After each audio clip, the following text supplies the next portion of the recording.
बिस्मिल्लाहिर्रहमानिर्रहीम। अस्सलाम वालेकुम students, welcome to Aspire online classes और मैं हूं आपका बायोलॉजी टीचर मोहम्मद राहील साबर।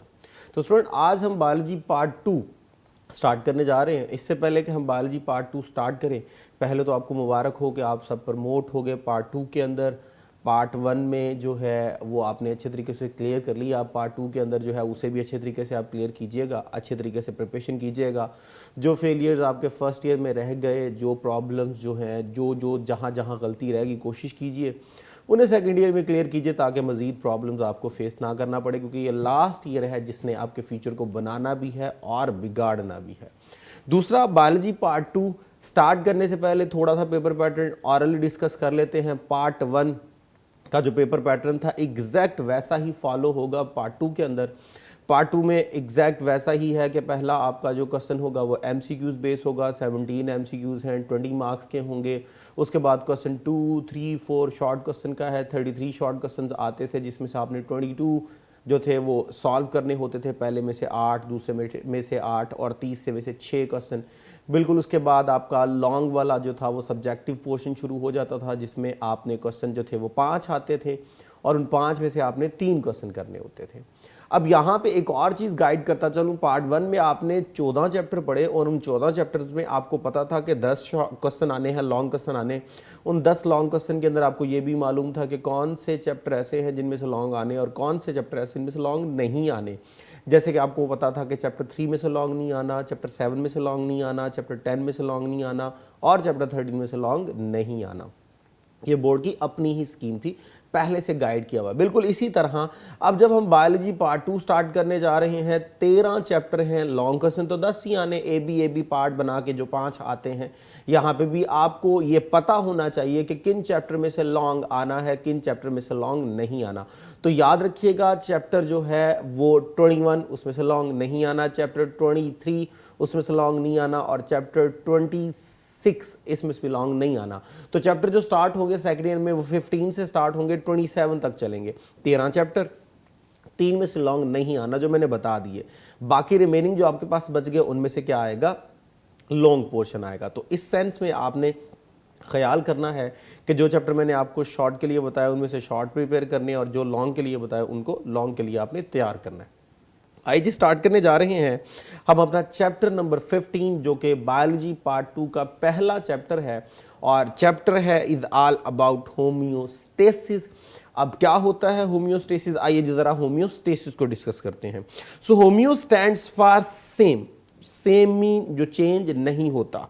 स्टेसिस का जो मीन है, उसका जो मीन बनता है वो बनता है द स्टेट, सेम स्टेट। अब same state stands for condition, same condition. अब सेम कंडीशन मीन के आप अपनी कंडीशन को क्या रखें, सेम रखें। अब कौन सी कंडीशन, अगर हम देखें तो स्टेट दो तरह से हो सकती है विद रिस्पेक्ट टू बायोलॉजी।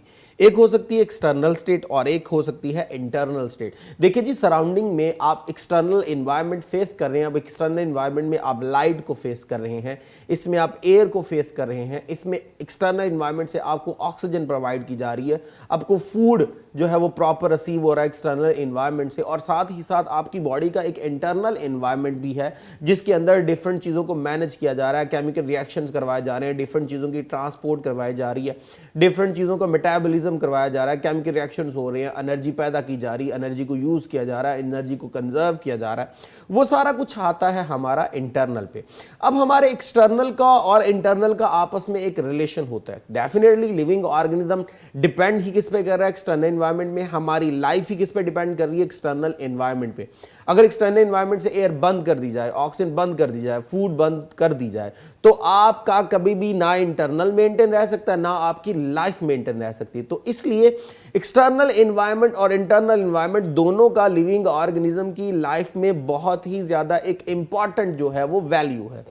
अब इंटरनल जो स्टेट है वो और एक्सटर्नल स्टेट है वो दोनों को हमने क्या करना है जी, ऑब्जर्व करना है।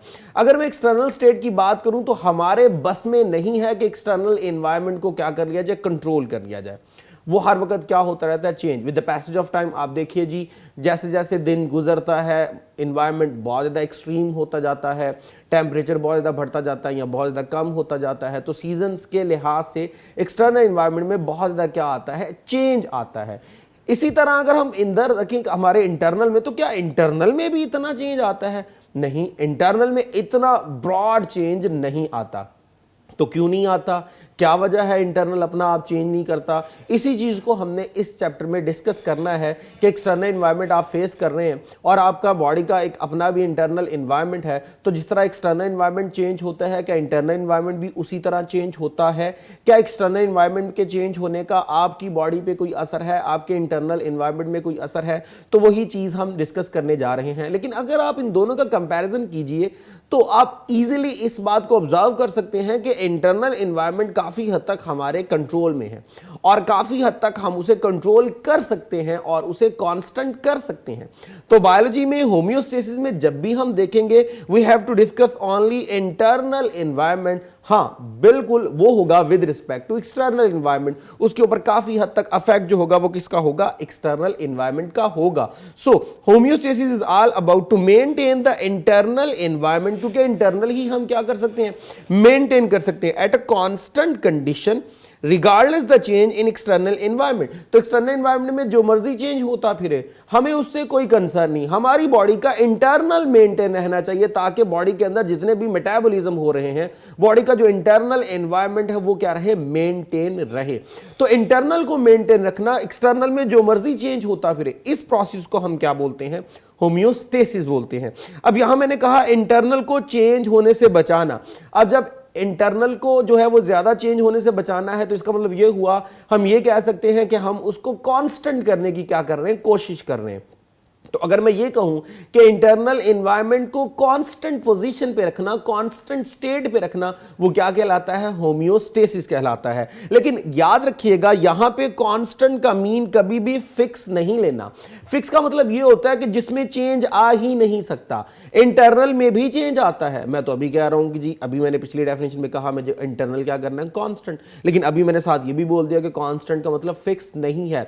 तो बिल्कुल कांस्टेंट का मतलब फिक्स नहीं है। उस कांस्टेंट का मतलब ये है little bit change will be there, little bit variation will be there. अब देखिए ना, एक्सटर्नल एनवायरनमेंट में बहुत बड़ा चेंज आ जाता है तो इंटरनल एनवायरनमेंट भी उस वजह से थोड़ी बहुत चेंज जरूर होगी, लेकिन ऐसा नहीं होगा कि उसमें बहुत बड़ा क्या आ जाए? चेंज आ जाए। तो इंटरनल भी चेंज होगा लेकिन वो बड़ी नैरो रेंज फ्लक्चुएशन होगी, बहुत थोड़ा सा चेंज होगा, बहुत ब्रॉड चेंज नहीं होगा।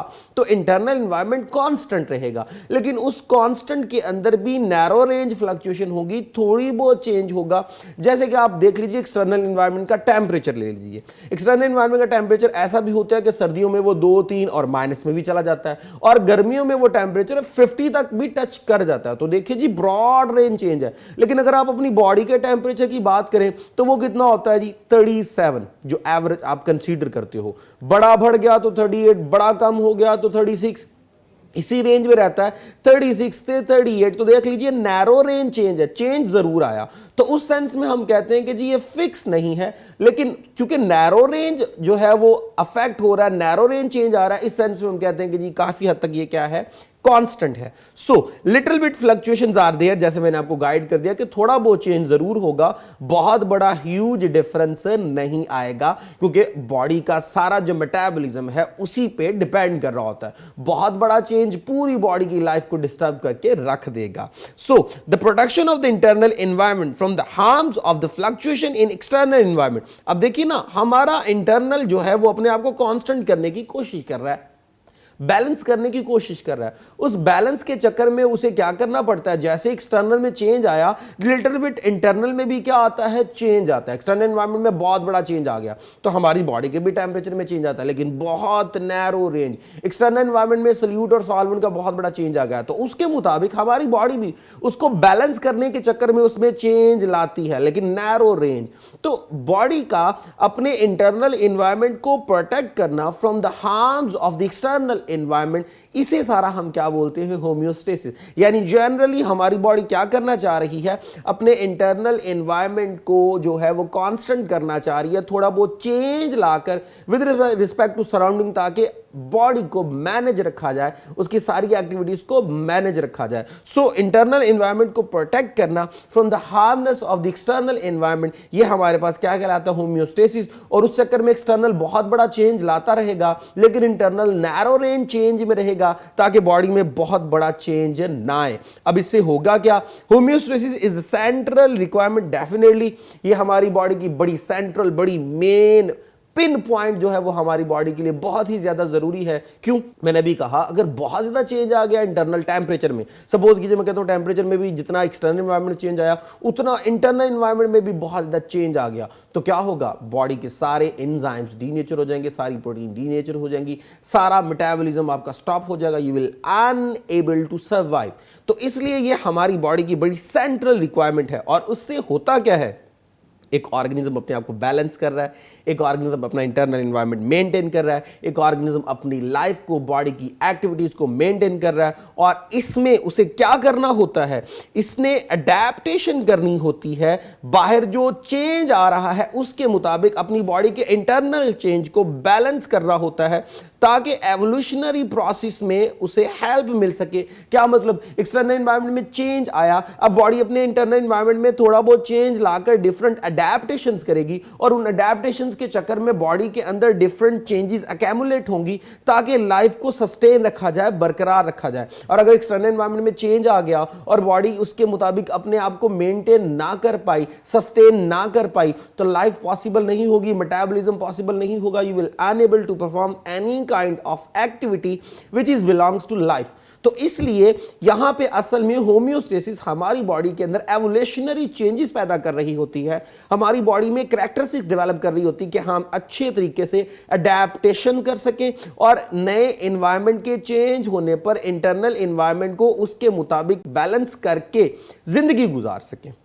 सो external environments are water, solute and temperature. तो बार बार जो हम बात कर रहे थे कि जी इंटरनल स्टेट को मेंटेन रखना है, इंटरनल स्टेट को मेंटेन रखना है, और उस पर अफेक्ट कौन कर रहा है? जी एक्सटर्नल एनवायरनमेंट। तो एक्सटर्नल एनवायरनमेंट में सबसे ज्यादा जो चीजें हमारी बॉडी को अफेक्ट करती हैं वो है जी वाटर हो गया, सल्यूट हो गया जो हमारी डाइट वगैरह के अंदर आ जाएगा, और एक्सटर्नल टेम्परेचर हो गया जो हमें एक्सटर्नल एनवायरनमेंट से क्या करना होता है? रिसीव करना होता है। तो इन चीजों के मुताबिक हमारी बॉडी ने अपना इंटरनल मेंटेन करना। अगर देखा जाए तो ये चीजें जो हमें एक्सटर्नल एनवायरनमेंट से फेस करने को मिल रही हैं, हमारी बॉडी इन्हीं को लेकर इन्हीं को बॉडी के अंदर बैलेंस करने की कोशिश करती है। यानी एक्सटर्नल एनवायरनमेंट से आपको सल्यूट और वाटर जो है वो बड़ा आसानी से मिल रहा है, तो हमारी बॉडी का इंटरनल एनवायरनमेंट भी इन्हीं को बैलेंस करने की कोशिश कर रहा होता है। एक्सटर्नल एनवायरनमेंट से हमें टेम्परेचर मिल रहा होता है, तो हमारी बॉडी इंटरनली टेम्परेचर को ही बैलेंस करने की क्या कर रही होती? कोशिश कर रही होती है। सो इस चक्कर में होम्योस्टेसिस की क्लासिफिकेशन की गई है। उस क्लासिफिकेशन में फर्स्ट पार्ट है osmoregulation. What is osmoregulation? Actively adjust the amount of salt and minerals। जब आप अपनी बॉडी के अंदर सॉल्ट, मिनरल्स, वाटर वगैरह की कॉन्सेंट्रेशन को और सल्यूट वगैरह की कॉन्सेंट्रेशन को बैलेंस करने की कोशिश कर रहे हैं, तो उस प्रोसेस को हम क्या बोलते हैं? ऑस्मोरेगुलेशन कहते हैं। और ऑस्मोरेगुलेशन में जो सबसे बड़ा रोल परफॉर्म कर रहा होता है वो कौन कर रहा होता है? किडनी कर रही होती है। किडनी क्या करती है जी? यूरिनेशन होती है, उस यूरिन के थ्रू आपकी बॉडी से जो एक्सेस वाटर है वो रिलीज कर दिया जाता है, जो एक्सेस सॉल्ट है वो रिलीज कर दिए जाते हैं। अब देखिए यूरिन जो है वो आपका कॉन्सेंट्रेटेड भी हो सकता है, डाइल्यूट भी हो सकता है। जब वो डाइल्यूट होगा तो वो मैक्सिमम वाटर लेके जा रहा है, इसका मतलब बॉडी वाटर को बैलेंस कर रही है, एक्सेस को रिलीज कर रही है। अगर वो कॉन्सेंट्रेटेड है तो वो मैक्सिमम सॉल्ट लेके जा रहा है, इसका मतलब बॉडी सॉल्ट को बैलेंस कर रही है, और मैक्सिमम सॉल्ट को बॉडी से क्या करवाया जा रहा है? बाहर रिमूव करवाया जा रहा है। तो इस केस में किडनी हमारी हेल्प कर रही है वाटर को और सॉल्ट की कॉन्सेंट्रेशन को क्या करने में? बैलेंस करने में। काफी हद तक स्किन भी हेल्प करती है हमारी, आगे जाके इंशाल्लाह पढ़ेंगे, लेकिन मेजर रोल जो हमारा होता है वो किसका होता है? किडनी का होता है। अब यहां पे जो मेन ऑस्मोरेगुलेटरी रोल हुआ वो किसका हुआ? किडनी का हुआ। एक्सक्रीशन। अब एक्सक्रीशन क्या है? The removal of metabolic waste यानी नाइट्रोजनस वेस्ट। अब नाइट्रोजनस वेस्ट को जब आप बॉडी से रिमूव करते हैं उसे हम क्या बोलते हैं? उसे एक्सक्रीशन बोलते हैं। अब यहां पे एक छोटी सी बात याद रखिएगा, मैंने एक्सक्रीशन का वर्ड बोला है, एक वर्ड होता है ईजेशन। ईजेशन में भी हम यही कहते हैं रिमूवल ऑफ द वेस्ट, लेकिन याद रखिएगा वो वाला और ये वाला दोनों एक दूसरे से डिफरेंट हैं। दोनों तरफ जो है वो वेस्ट ही है, लेकिन यहां पे मेटाबॉलिक वेस्ट होता है और वो अनडाइजेस्टेड वेस्ट होता है। यानी अगर आपकी बॉडी में फूड डाइजेस्ट नहीं हुआ, वो बॉडी से रिमूव हो रहा है, तो वो ईजेशन होता है, उसे आप एक्सक्रीशन नहीं कह सकते। और उसमें रोल जो होता है वो एनस का होता है। और जब हमारी बॉडी में मेटाबॉलिक वेस्ट होगा, यानी मेटाबॉलिज्म से कोई चीज बनी वो बॉडी के लिए वेस्ट है और उसको बॉडी से रिमूव कर रहे हैं, तो वो हमारे पास एक्सक्रीशन होगा और उसका ताल्लुक जो है वो हमारे पास किडनी से रिलेट होता है, यूरिन की फॉर्म में उसे रिलीज किया जाता है। तो आपको याद रहना चाहिए what is excretion, what is ईजेशन। तो शॉर्ट क्वेश्चन भी बन सकता है what is the difference between excretion and ईजेशन। तो मैंने दोनों आपको क्लियर कर दिए। तो एक्सक्रीशन में भी किडनी का रोल होगा, इसका मतलब ये हुआ कि ये ऑस्मो रेगुलेशन का ही पार्ट है कि जब चीज एक्सेस हो जाएगी उसे बॉडी से क्या करवा दिया जाएगा, रिमूव करवा दिया जाएगा। जो तीसरा पार्ट बनता है वो है थर्मोरेगुलेशन। अब थर्मोरेगुलेशन क्या है, to maintain the internal temperature within a tolerable range. तो हमारी बॉडी के अंदर टेम्परेचर को इस तरह बैलेंस किया जाए कि हमारी बॉडी उसको क्या कर सके, आसानी के साथ बियर कर सके। बहुत बड़ा चेंज ना आ जाए, बहुत ज्यादा टेम्परेचर ना हो जाए, बहुत ज्यादा कम टेम्परेचर ना हो जाए जिसकी वजह से एंजाइम्स को अफेक्ट हो, जिसकी वजह से मेटाबॉलिज्म को अफेक्ट हो। तो टेम्परेचर को बॉडी के अंदर बैलेंस करना क्या कहलाता है, थर्मोरेगुलेशन कहलाता है। और इसमें जो सबसे बड़ा रोल हमारी बॉडी में परफॉर्म करती है वो करती है जी हमारी स्किन। स्किन का मेन रोल होता है टेम्परेचर को क्या करने के लिए, बैलेंस करने के लिए। अगर आपने देखा हो कि सर्दियों में जब बहुत ज्यादा जो है वो क्या होती है, सर्दी होती है, तो आपकी स्वेटिंग स्टॉप कर दी जाती है ताकि आपकी बॉडी में से टेम्परेचर रिलीज ना हो और वो बाहर वाले लो टेम्परेचर को क्या करे जी, कंपीट करने में हेल्प करे। और इसी से बरअक्स जब आप देखते हैं गर्मियों के अंदर टेम्परेचर एक्सटर्नल एनवायरनमेंट में बहुत ज्यादा होता है तो उस वक्त स्वेटिंग को ऑन कर दिया जाता है, बॉडी से मैक्सिमम जो है वो हीट को रिलीज किया जाता है बाय स्वेटिंग, ताकि आपकी बॉडी को क्या मिले, कूलिंग इफेक्ट मिले। तो उस वक्त जो है वो स्किन हमारा थर्मोरेगुलेटरी फंक्शन परफॉर्म कर रही होती है। तो इस तरह थर्मोरेगुलेशन में स्किन का बड़ा अहम रोल है। ये तीनों क्लासिफिकेशन में आते हैं होमियोस्टेसिस की। तो हमारी बॉडी ऑस्मोरेगुलेशन करेगी, एक्सक्रीशन करेगी, थर्मोरेगुलेशन करेगी, और these are the part of homeostasis. Feedback mechanism क्या है, मैंने कहा हमारी बॉडी एक प्रॉपर तरीके से बैलेंस करेगी, मैनेज करेगी। तो कोई ना कोई चीज तो ऐसी है जो हमारी बॉडी को बता रही होगी कि यार एक्सटर्नल एनवायरनमेंट में टेम्परेचर ज्यादा हो गया है, आप अपनी बॉडी के टेम्परेचर को कम करने की कोशिश करें, या एक्सटर्नल एनवायरनमेंट में टेम्परेचर बहुत कम हो गया है, बॉडी के अंदर टेम्परेचर बढ़ाएं ताकि बाहर वाले को फेस करें। कोई चीज तो ऐसी जो आपको बता रही है भाई सल्यूट आपकी बॉडी में कम हो गया, सॉल्वेंट कम हो गया, पानी की कमी है, प्यास के जरिए पानी को रिसीव करो, फूड कम हो गया, बाहर से फूड को रिसीव करो। कोई ना कोई चीज ऐसी है, कोई ना कोई सिस्टम ऐसा है जो उसको क्या कर रहा है, ऑब्जर्व कर रहा है। तो बॉडी के अंदर वो जो सिस्टम होता है उसे फीडबैक मैकेनिज्म कहते हैं। अब ये मैकेनिज्म क्या करता है, check and balance system of the body. ये प्रॉपर चेक करता है कौन सी चीज कम है, कितनी कम है, कितनी चाहिए, कौन सी चीज ज्यादा है, कितनी ज्यादा है, कितना उसे बॉडी से रिमूव करवाना है, उसके मुताबिक फिर उसको क्या किया जाता है, बैलेंस किया जाता है। अब दो तरह का हो सकता है ये feedback mechanism, positive feedback mechanism और एक होता है नेगेटिव फीडबैक मैकेनिज्म।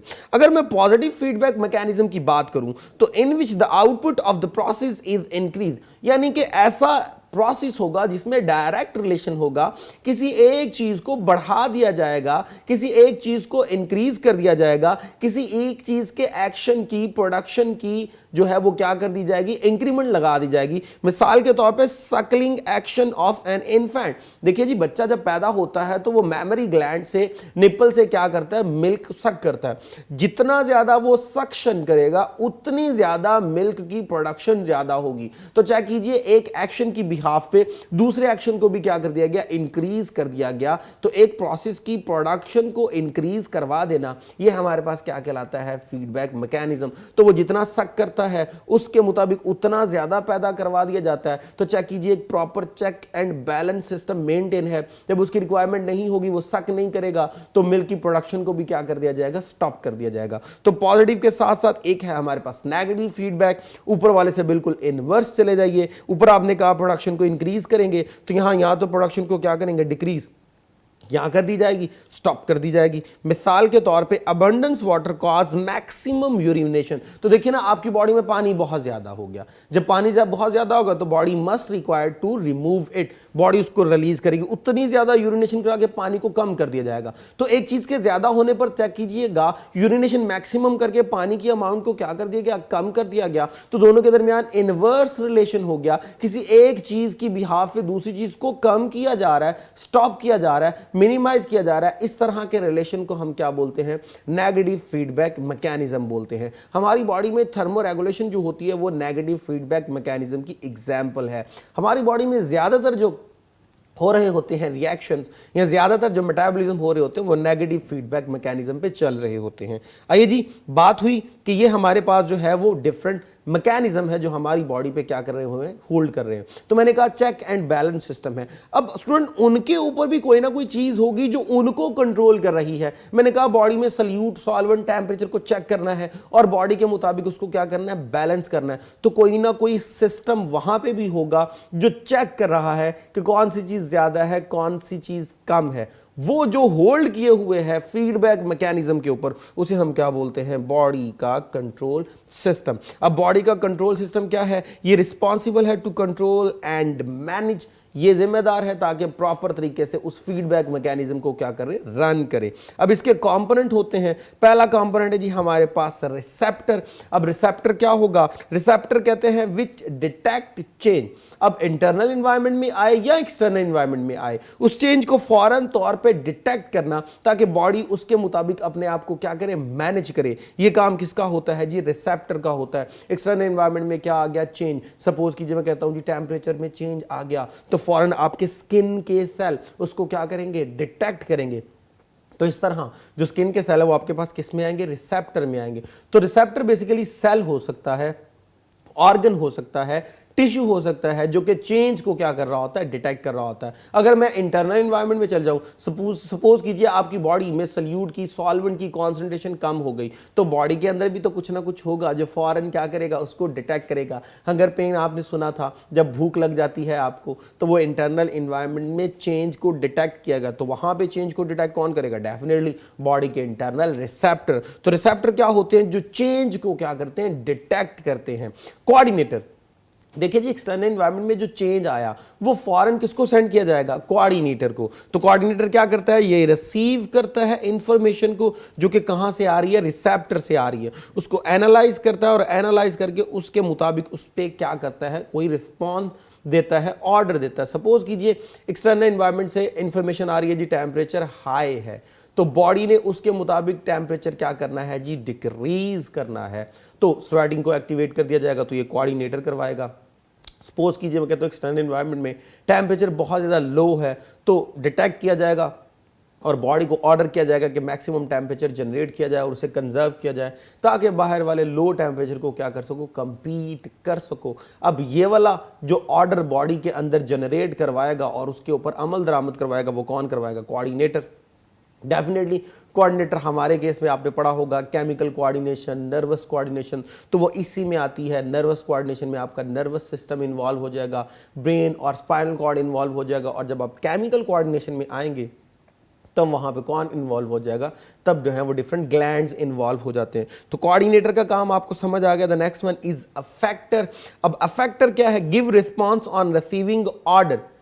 जैसे मसल्स हो गए, जैसे स्किन हो गई, जैसे और बॉडी के डिफरेंट पार्ट्स हो गए, जैसे ये कोऑर्डिनेटर से रिसीव करेंगे ऑर्डर तो फौरन उसके ऊपर क्या करेंगे, रिस्पॉन्ड करेंगे, उसके ऊपर जो है वो परफॉर्म करना शुरू कर देंगे। मैंने कहा स्वेटिंग ऑन हो जाएगी, तो वो जो करवाएगा, वो जो होल्ड कर रहा है वो कोऑर्डिनेटर है, और जो उसको अफेक्ट करवा रहा है, जो उसको जो है वो ऑन कर रहा है, वो हमारे पास जो है वो कोऑर्डिनेटर है। लेकिन जो परफॉर्म करेगा वो हमारे पास क्या होगा, अफेक्टर होगा। ये जी एक एग्जाम्पल लीजिए, ये एक्सटर्नल एनवायरनमेंट में आपको चेंज दिखाया गया और बहुत बड़ा चेंज है, ठीक है जी। ये डायग्राम आपकी बुक से ही ली गई है और ये मैंने शो किया है एक ऑर्गेनिज्म, इसके अंदर मैंने 2 सेल दिखाए हैं। अब मल्टीपल सेल समझ लीजिए और समझ लीजिए ये एक लिविंग ऑर्गेनिज्म है और सेल्स की सराउंडिंग में ये एक्स्ट्रा सेलुलर इन्वायरमेंट है जो कि इसका एक एक्सटर्नल इन्वायरमेंट है, और ये जो बाहर वाला एयर वगैरह है ये पूरा इसकी बॉडी का एक्सटर्नल इन्वायरमेंट है। मैंने कहा चेंज आया एक्सटर्नल इन्वायरमेंट में, जैसे ही चेंज बॉडी में एंटर होगा तो चेक कीजिए इसका कंट्रोलिंग सिस्टम इसको रिस्ट्रिक्ट कर देगा एक नैरो रेंज के ऊपर। यानी उस एक्सटर्नल इन्वायरमेंट में बहुत बड़ा चेंज आने पर बॉडी ने एक थोड़ा सा नैरो रेंज चेंज किया, बहुत बड़ा चेंज नहीं किया, चेंज उसने किया लेकिन आप एरो देख लीजिए, एक नैरो रेंज किया, थोड़ा सा चेंज किया। और जैसे ही ये चेंज सेलुलर लेवल पे जाएगा क्योंकि अभी तो मैंने कहा मल्टी सेलुलर बॉडी है, तो यहाँ जो चेंज था वो एक्सटर्नल इन्वायरमेंट से जैसे ही अंदर आया तो सेल्स के एक्सटर्नल इन्वायरमेंट में वो नैरो रेंज हो गया, लेकिन जैसे ही वो सेल के अंदर जाएगा यानी इंट्रा सेलुलर लेवल पे जाएगा तो इंट्रा सेलुलर लेवल का जो अपना कंट्रोल सिस्टम है वो इसको मजीद एक्सट्रीमली नैरो कर देगा, बहुत ही ज्यादा कम चेंज पे ले आएगा, ताकि बहुत ज्यादा चेंज ना आए। बहुत ज्यादा चेंज ना आए तो बॉडी के अंदर और सेल्स के अंदर जितनी एक्टिविटीज हैं वो अच्छे तरीके से क्या होती रहे, परफॉर्म होते रहे। तो स्टूडेंट आज यहां तक जो हमने क्लियर किया, ये आपके फर्स्ट 2 पेजेस जो थे वो बुक के वो हमने कंप्लीट किए।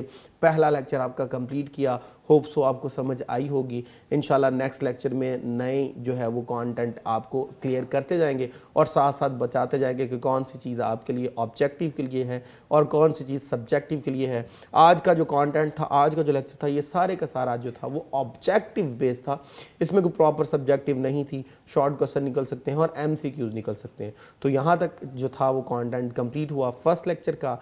नए लेक्चर तक के लिए इजाज़त दीजिए। Thank you very much. अल्लाह हाफिज़।